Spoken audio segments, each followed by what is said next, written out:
Hi everyone, you're back with Jenna and Florence. Florence is down on the ground helping me out in the kitchen. She loves to play with anything that is not a toy while I'm in the kitchen. Today I'm going to be making meatloaf for dinner and I thought I would share with you. Florence actually has an egg allergy, so I'm trying something different. I haven't made meatloaf for her before, so I've subbed in some Greek yogurt instead of an egg. So we're going to see how that turns out.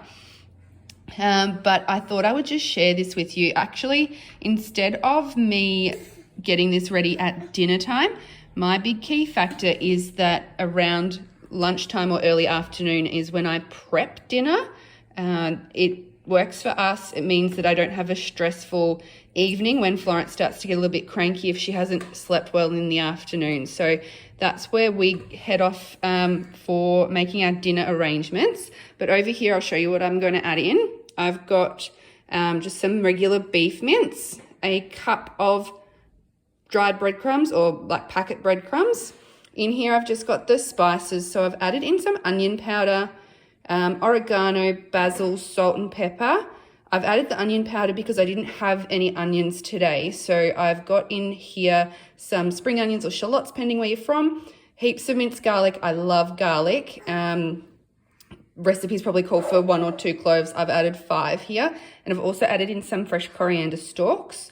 In here is the tomato sauce and the Worcestershire sauce. And this is the milk and Greek yogurt ready to go that I've added in. And back here's the glaze. So in here's the Worcestershire, tomato sauce, and brown sugar. So bear with me and we're going to get it prepped. So before I start mixing, I just share with you why I've done it in all those little preparation bowls. I find that the easiest thing to do, so if Florence is playing up or anything, then I can easily stop what I'm doing. I'm not prepped halfway through making dinner and I'm mixing by hand and it's all of a sudden a mess because I've forgotten to add something. I can easily walk away during the prep stage if I need to and then wait for a time that I can finish. But here we are, I've just poured everything in together and then I'm about to give it a mix by hand and shape it up to be a meatloaf. So I've mixed it up really well. It's a little bit off color probably because of all of the milk and yogurt I've got in it. So now we just use my favorite dish, which is actually from Kmart. I had 2 of them, but one of them broke, which is heartbreaking. But it's really beautiful. I can serve straight from the dish to the table, which I love. So we'll just get it all shaped up and we'll then get on to popping the glaze on top. So we've got our meatloaf in the tray, in the dish, ready to go. Just going to pop this glaze on top. Give it an even coverage. Doing this with my left hand, which is my non-dominant hand. So bear with me while I do this with such high concentration, trying to hold you straight as well. All right. And then it's into an oven at 180 degrees for about an hour.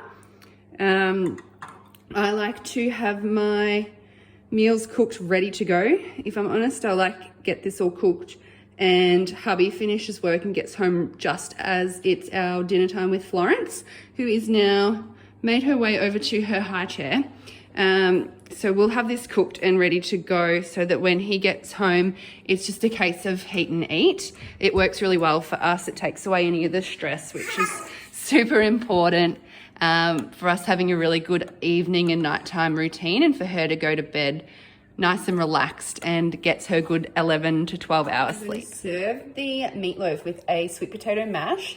I've just taken my largest sweet potato, which seems to be quite enormous, and I have cut it in half, put a couple slices down the middle of it, drizzled it in some olive oil, smoked paprika and salt, and I'm going to bake it until it is completely soft and tender.